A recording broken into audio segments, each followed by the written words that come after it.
menangis atau berbohong dan berpura-pura bahagia. Nah, satu kebohongan yang menurut saya it's fine, yaitu selalu tersenyum meski di hadapan musuh. Karena ini sebenarnya bukan kebohongan, ini kekuatan.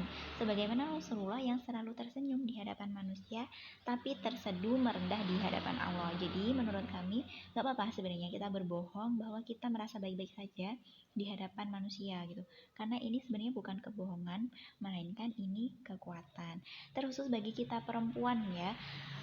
Di sini ada pesan yang baik bahwa seseorang berkata, "Nah, kamu hanya boleh menangis atau jujur jika sedang merasa menangis di hadapan dua, yaitu pertama Tuhanmu dan yang kedua suamimu." Ini untuk anak-anak perempuan. Lalu bagaimana dengan menangis atau merasa sedih di hadapan orang tua? Apakah kita tidak boleh?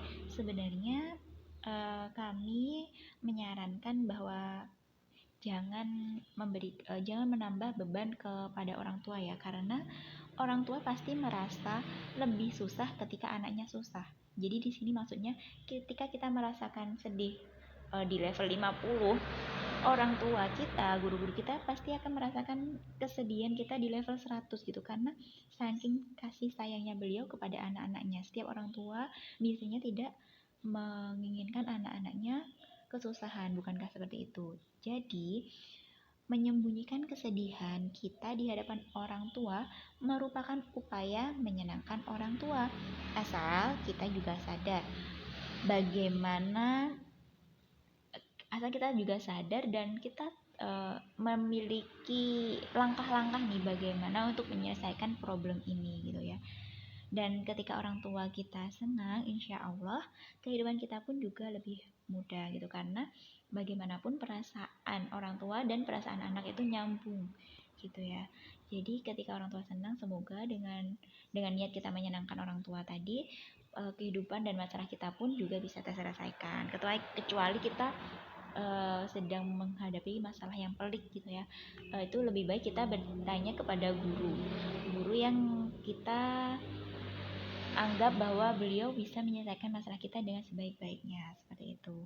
Nah, tadi kembali ke poin tadi, kenapa kita hanya boleh menangis di hadapan dua, yaitu Tuhanmu dan suamimu? Karena yang pertama, hanya Tuhan yang mampu menyelesaikan masalah kita, dan hanya Tuhan yang ketika kita ngadu, ketika kita ngeluh, ketika kita nangis, itu nggak diremehin gitu.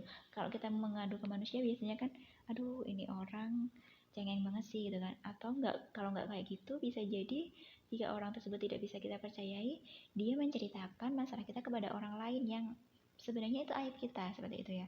Jadi kenapa kita harus dan hanya harus mengadu kepada Allah. Dan yang kedua, kenapa kita harus jujur nih kepada suami kalau kita sedang merasa sedih, merasa kesel, merasa marah gitu.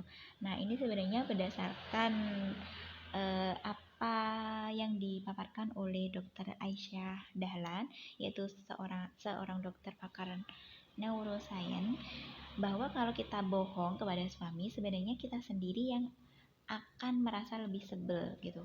Contohnya gini ya, ketika suami tanya, "Kamu sedih?" gitu. Kita jawabnya, "Enggak tuh." "Beneran?" jawab suami. "Enggak, ngapain juga marah?" gitu kan. Kita biasanya kan jawab gitu.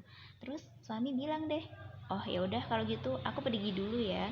Terus jadinya kita sedih kan, "Iya kamu tuh nggak pernah ngertiin aku." Ya padahal tadi siapa coba yang nggak mau jujur? Nah ini karena emang begitulah faktanya, kalau suami tuh sebenarnya maunya kita tuh jujur aja gitu, nggak usah kita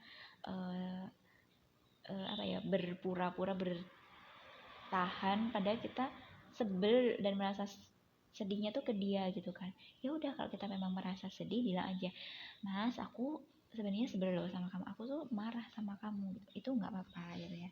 Jadi ini sebenarnya lebih baik daripada kita menyembunyikan, tapi dampaknya kita yang akan lebih sebel di kemudian hari, seperti itu.